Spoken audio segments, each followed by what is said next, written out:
Mini विधानसभा म्हणून ओळखल्या जाणाऱ्या जिल्हा परिषद आणि पंचायत समिती निवडणुकांसाठी तब्बल 10 वर्षांनंतर येत्या 7 फेब्रुवारी रोजी मतदान होत आहे। या पार्श्वभूमीवर भारतीय जनता पक्ष आणि मित्र पक्षांनी आज आपला संयुक्त वचननामा जाहीर केला। भाजप नेते आणि मंत्री चंद्रकांतदादा पाटील, खासदार धनंजय महाडिक, आमदार अमल महाडिक, प्रदेश सचिव महेश जाधव आदी मान्यवरांच्या उपस्थितीत हा वचननामा प्रसिद्ध करण्यात आला। समाजातील विविध घटकांना न्याय देत त्यांच्या आर्थिक क्षमतेत वाढ करण्यासाठी आम्ही कटिबद्ध असल्याचं यावेळी नेत्यांनी स्पष्ट केलं। पत्रकारांशी संवाद साधताना खासदार धनंजय महाडिक काय म्हणाले पाहूयात। याच्यामध्ये जिल्ह्यातील सर्व बचत गट आपल्या उत्पादित केलेल्या वस्तूला त्यांना बाजारपेठ मिळेल। त्याचबरोबर अंगणवाड्यांचा सगळा दर्जा सुधारला जाईल। समृद्ध प्राथमिक आरोग्य केंद्र जे आहेत ते 81 आरोग्य केंद्र आहेत। यामध्ये ज्या पायाभूत सुविधांची आवश्यकता आहे त्या केल्या जाणार आहेत। हक्काचं सर्वांना शालेय शिक्षण दिलं जाणार आहे। त्याचबरोबर हिरकणी कक्ष ज्याच्या माध्यमातून रुग्णांना व महिलांना आरोग्यसेवा दिली जाते ते सर्व सोलार कक्षेमध्ये आणण्याचा आमचा प्रयत्न असणार आहे। नदी आणि ओढ्यामध्ये जे पूल आहेत, जुने पूल आहेत कोल्हापूर जिल्ह्यामध्ये अनेक ठिकाणी ग्रामीण भागामध्ये, ते 50 वर्ष पूर्ण झालेले सगळे पूल आम्ही काढून नाबार्डच्या माध्यमातून तिथं नवीन आणि रुंद असे पूल उभा करण्याचा आमचा मानस आहे।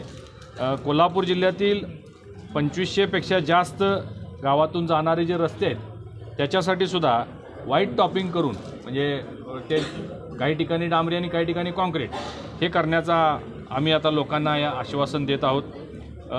जलजीवन मिशनच्या माध्यमातून जिल्ह्यातील सर्वच गावं या कक्षेमध्ये पिण्याच्या पाण्यासाठी आणलेले आहेत। साधारण 65 गावं अजून उर्वरित आहेत, ती गावंसुद्धा यामध्ये घेतली जातील आणि प्रधानमंत्री मोदींचं जलजीवन मिशन 100% सक्सेसफुल करण्याचा आमचा विचार आहे।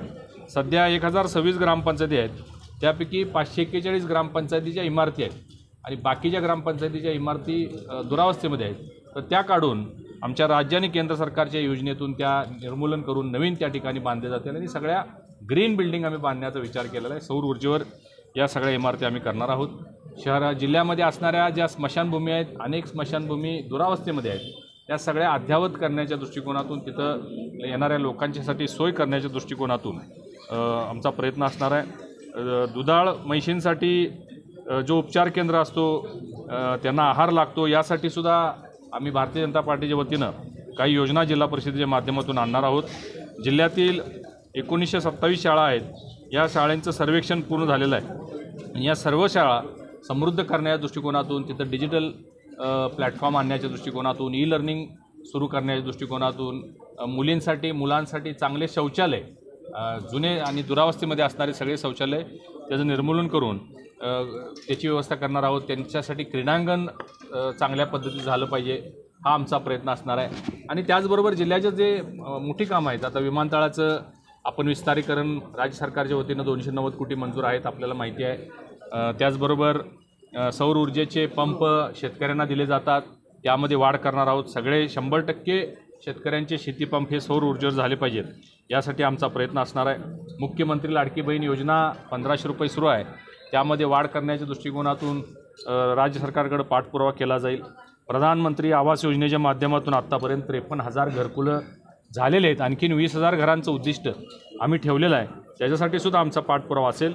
महालक्ष्मी तीर्थक्षेत्र, ज्योतिबा तीर्थक्षेत्र विकास आराखडा लवकरात लवकर राबवलं जाईल, अशा अनेक परिपूर्ण बाबी या कोल्हापूर जिल्ह्यामध्ये भारतीय जनता पार्टीच्या वतीनं करण्याचा आम्ही जाहीरनामा आता प्रसिद्ध केलेला आहे। मी कोल्हापूर जिल्ह्यातील तमाम नागरिकांना आवाहन करतो की आपण भारतीय जनता पार्टीच्या सर्व उमेदवारांना प्रचंड मताधिक्यानं निवडून आपली सेवा करण्याची संधी द्या आणि जो संकल्प आम्ही केलेला आहे तो संकल्प पूर्ण करण्यासाठी आपण सगळ्यांनी साथ द्या। वचननामा प्रकाशनानंतर खासदार धनंजय महाडिक यांनी केंद्र आणि राज्य सरकारच्या मदतीने विकास कामांना गती देण्यासाठी एक हाती सत्ता भाजप आणि मित्र पक्षांच्या हाती देण्याचं आवाहन मतदारांना केलं।